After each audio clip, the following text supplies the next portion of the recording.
Hello everyone, welcome back to the TJOmega channel for day 1134 of our daily content grind, and you can tell from the title we are going to be critical today. So, at this point, with it debuted basically all over the world at this point, we pretty much know that Transformers 1 is not going to succeed as a movie, which is really unfortunate. I'm going to say right here at the top of the video, I am going to implore you, if you can still see it in the theater, please see it in a theater. I know it's coming out on digital soon. They don't care about the digital numbers. They care about box office numbers. If you skipped out on it because you were waiting for it to come out on streaming, they don't care. They really don't. They make so much more money off of the theatrical release, and the streaming is just, convenient. And they don't make nearly as much money off of streamings and digital releases as they used to off of DVDs and Blu-rays. So, yeah, this really needed to be seen in a theater in order to get the executives going, oh, well, people still want to see Transformers movies. Let's actually make a sequel to this really, really good one. If you have not seen it, I will implore you to see it one more time. But we are going to get into the whys today of why did it fail? Because it's not a simple answer. I know everyone has their own thing to blame, but trust me, it's not that simple. We will get to that, because I know the first thing most of you are going to say. We'll get there. We have to acknowledge more than that, though. So, for starters, we'll go ahead and take a look at the numbers here. I don't like focusing on numbers, but this is kind of important, so we'll do the numbers. Domestically took in $54 million. Internationally took in $59 million. Worldwide, we're sitting a little, just a little bit under $114 million. Now, you would say that on the budget of the movie was $75 million. And you would say that, oh, well, it made over $100 million, so it did make money.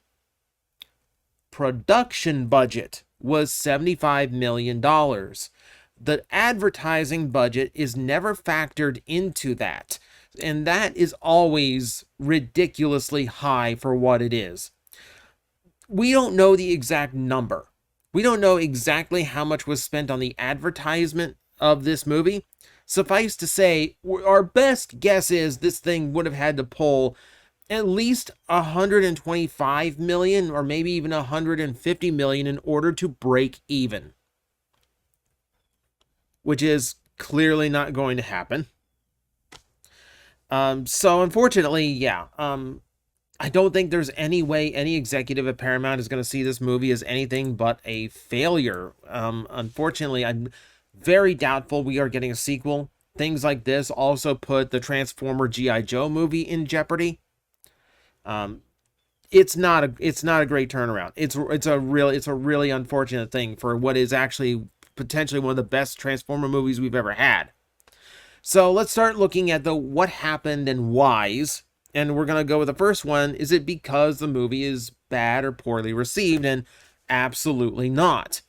Right now on Rotten Tomatoes, and I know critic response, all that, we can put that aside for now, but that's another debate. But really, for this movie, it's not a factor. Like the complaints you have are not a factor. The tomato meter is 89% fresh. That's a very high score for Rotten Tomatoes. So yeah, the movie was well received by critics, and you can see 98% from the audience score. That is incredibly high. That is the highest any Transformers movie has ever gotten. So we can't really blame that. It was well received by audience. It was well received by critics. Everyone seemed to really like the movie. If we compare it to the previous ones, only Bumblebee ranks higher on a critic score, and only by 2 points. The audience score is actually significantly lower, however. So in that regard, if you average the two, Transformers 1 does have the most positive response a Transformers movie has ever had. Far higher than the original, 07 movie, which everyone kind of considers to be, like the best of the Bayverse, the very first one, which even that was not great with critics, but good with audiences, and Rise of the Beast, which again has similar numbers. And, and I would consider a Bayverse style movie done better than Michael Bay did. Again, I don't think that movie deserved to tank the way it did. So comparatively, yes, it's a very well received movie, so we can't blame that one. I do know a lot. I do know quite a few people that did not like the movie based on the fact that they recast Optimus Prime and did not give Peter Cullen the role. I'm going to lay this out for you right here. If you haven't heard me say it before, I'm going to say it again. If you're one of those people that refuse to watch this movie because Peter Cullen was recast, you're selfish. You're being selfish. And you're being selfish in multiple ways. One, you're being selfish to Peter Cullen because the man is 83 years old. He deserves to ride off into the sunset and let us enjoy the memories he had of performing as Optimus Prime for 4 decades. He deserves to not be dragged into a studio all the time to revoice the same character with similar lines over and over again. But also, we know from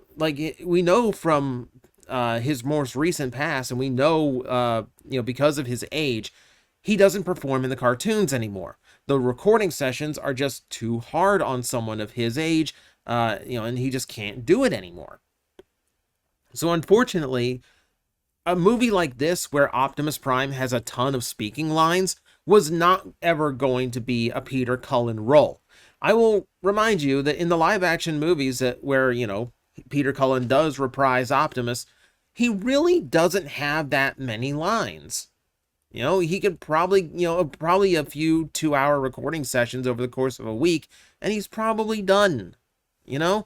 Probably even far less than that. I'm being generous when I give those numbers. So I don't feel like it's fair to keep dragging Peter into this. We've had him for 4 decades, and honestly, I don't think this was the right movie for Peter to star as Optimus Prime, because it has to be a younger voice with more energy behind it. It can't be stoic, short, soft, it can't be stoic Optimus Prime. I also think it is selfish not only for other actors who have proven themselves as Optimus Prime over the years, but I also think it's selfish to younger fans. So, on the first point, Alan Tudyk, I think, is killing it as Optimus Prime and Earthspark. I think he's a really good sound for Optimus Prime, performing far better than I expected him to. But I also think it is selfish for the fans who grew up with other generations. The Beast Wars era or the Unicron trilogy era for, which either way is Gary Chalk, right? Animated with David Kaye as Optimus Prime. Every now and then we've had other Optimus Primes. They all kind of bring their own tone and their own style to it. And there's people who grew up with those, who didn't know Peter Cullen from childhood, only knew him from the movies, So there are other Optimus Primes that I think deserve the Peter Cullen role. I think they deserve to actually be someone else's nostalgic Optimus Prime, the one that they want to see in the movies, the one they want returning to cartoons, the one they want to keep hearing. It's time for someone else to take that over. Someone else that we can kind of hang on to for 30 odd years and go, you have to be Optimus Prime every time. So I think it's, rejecting the movie because of Peter ignores Peter's age and condition, and it also ignores the fans that came, that have come since then.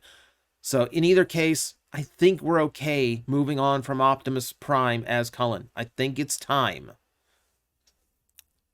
Is it the cast in general? I think the cast in general did fine. I thought everyone nailed their roles better than I expected them to. I didn't hear the celebrity voices after a while. I just acknowledged that's D16, that's B127. Steve Buscemi is Starscream, which on paper sounds weird, but in the movie actually kind of weirdly works. As like a well-known celebrity voice just randomly popping up. I think everyone nailed it. I thought it was a very well-performed animated movie. So I don't blame any of that. I don't really blame the construction of the movie in any way. I thought the sounds were good. I thought the animation was really good. I think it's a very well-put-together Transformers film. Where I start drawing things that do kind of play into the fact that it didn't perform well. The first thing that comes into mind is my own personal bias against prequels. And I know I'm not the only one who feels this way. Prequels generally don't interest me. You know, when you go like, oh, see the story of how this all began. I'm like, I'm not interested in how it began. I don't want to see Patton Oswalt put it great when he was criticizing the Star Wars prequels. You know, like, I don't want to see my favorite characters as a kid. I want to see my favorite characters do their cool things. You know, so I know I'm not going to get the characters I want, even though it's the franchise I want. And the thing for me and prequels is I get no tension out of a prequel whatsoever.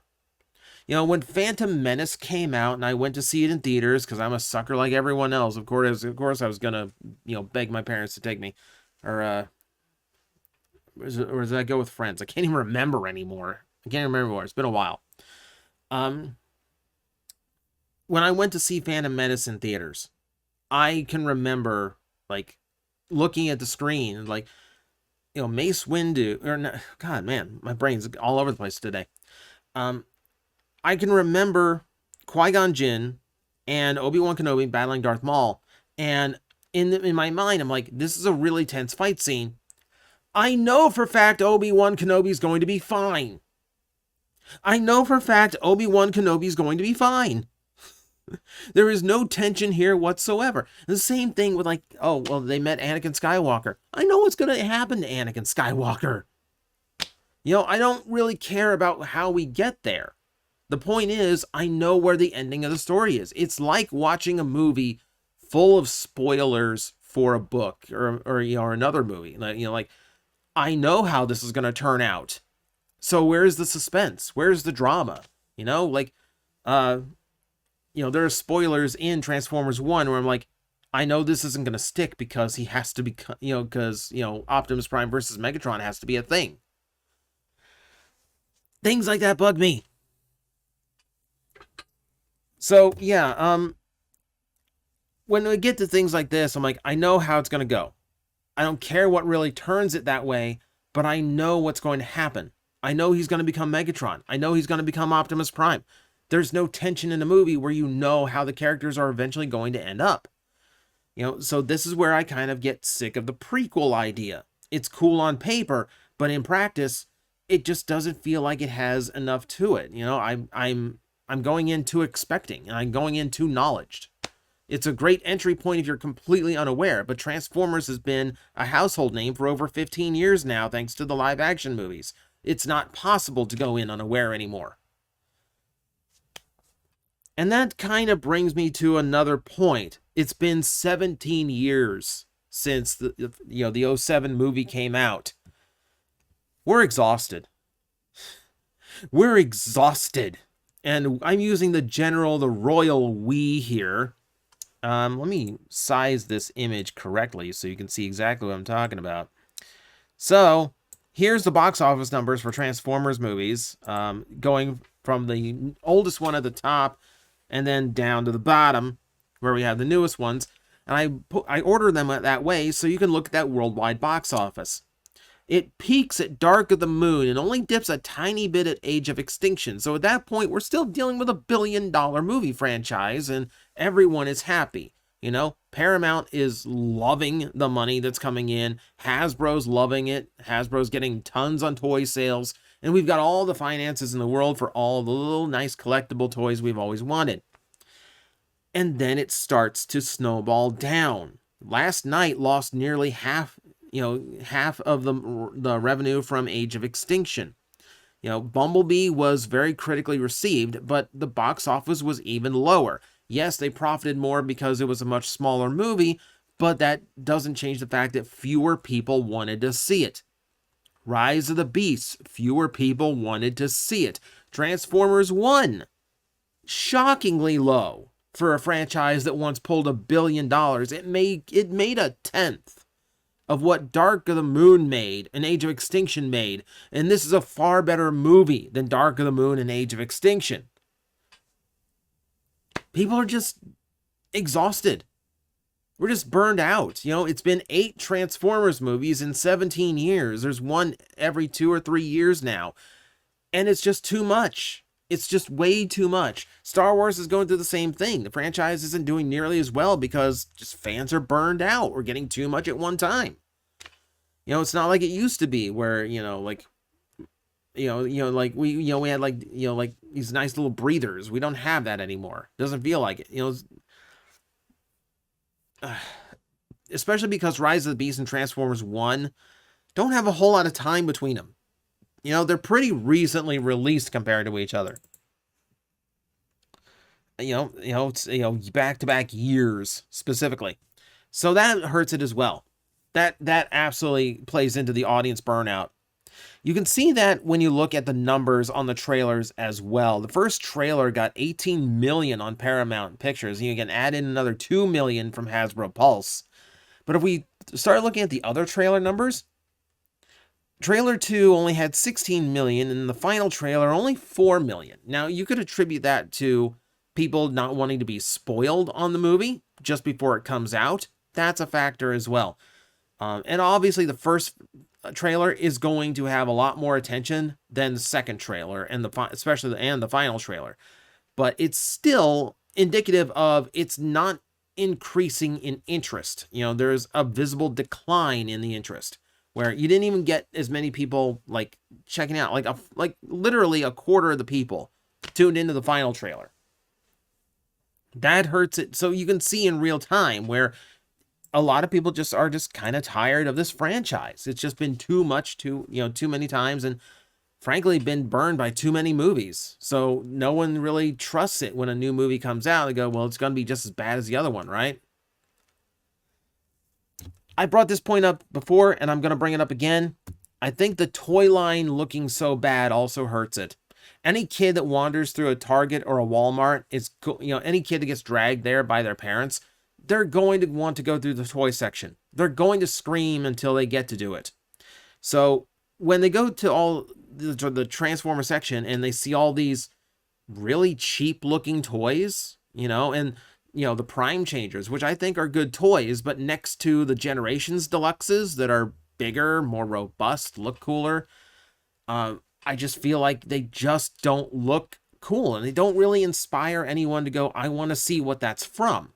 I admit this is a far more minor thing because the movie is made to sell toys, but rather than the opposite way around. But that is actual fact, like if a kid sees something cool on its toy shelf, they're going to go home wanting to know what that's from.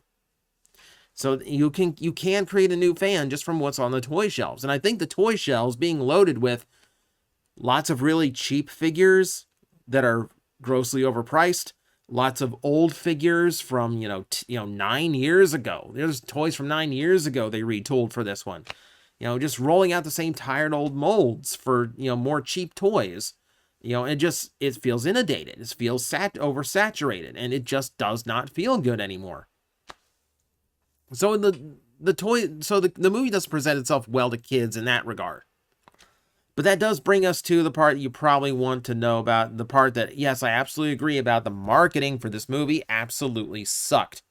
I will let you know, I do not actually watch much actual TV anymore, so normal commercials don't really hit me anymore.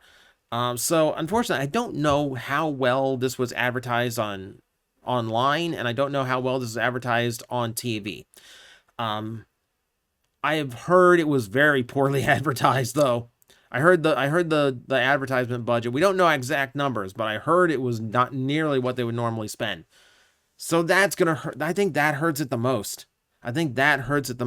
Like what you're seeing on screen right now is just one of those really weird decisions they made. This is a promotion with an ice cream franchise in Australia. We didn't get anything like that in America for promotion. Like they like every time I did a news roundup that included some promotion for Transformers 1, it felt like it was in some random country that wasn't part of the major markets. Why aren't you doing this like Cold Stone Creamery in the US or Baskin Robbins? No, we're doing it in Australia. It just made no sense to me. You know what we got in America? We got Lunchables. We got Lunchables and Burger King kids meal toys. And Burger King really isn't even like the kids meal place. You know, that's a McDonald's. So that's a weird one too. That's a weird one too. And those feel like very typical things. You know, fast food tie-ins, Lunchables. That's pretty standard advertising for kids, you know? So that one is not terribly shocking. And the thing about those is it doesn't tell you anything about the movie. It raises awareness for it, but it doesn't tell you the movie's going to be cool. It might make you go, "Ooh, I want to go see that one. I might want to go check out what this movie's about. Go look at the trailer." And that brings me to the problem here. I really don't think this movie ever recovered from that first trailer. The first trailer that really seemed to try to paint this movie like Guardians of the Galaxy with like the retro pop song playing, you know, it felt very meme worthy, didn't it? You know, like it felt like someone was just it didn't feel like a serious trailer. I don't think focusing on the comedic bits were a great idea. It's just a very bad first impression of what the movie actually was. I think the first trailer had every comedic bit in the movie thrown in, and it made you think, oh, this is just going to be like some silly, like Pixar, DreamWorks level kids movie, when it's not even remotely close. You know, it does have, you know, it's far more serious than it is comedic. And really, like, there's very few jokes in the movie that aren't in the first trailer. And guess what? Some of the ones the first trailer missed, are in the second one instead.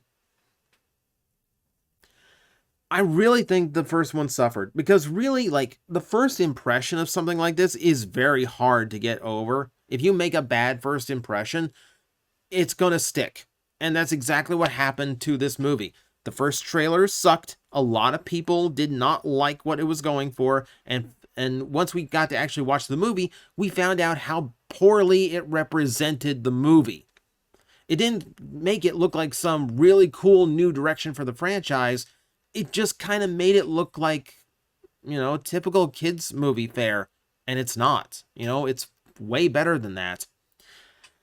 So yeah, like I've been saying, there are a lot of elements that I think played into the fact that this movie failed. If you want to pin it all on marketing, that's entirely justified. I will absolutely believe you if you want to say marketing is the major thing that failed for this movie, and I can't say you're incorrect. But I do think there are a lot of other elements between fan perception, kids' perception, audience exhaustion, I think is another enormous thing. And then, of course, prequel bias. I admit I am biased against prequels because I don't think there's tension in a story about characters who I know are going to be fine. So there you go. There's a lot of factors. So you're free to let me know in the comments below which one you think really, really like did this movie in, because there's a lot. There is a lot more than I think a lot of people are thinking about. And that's the point of today's video. So thank you very much for listening to it.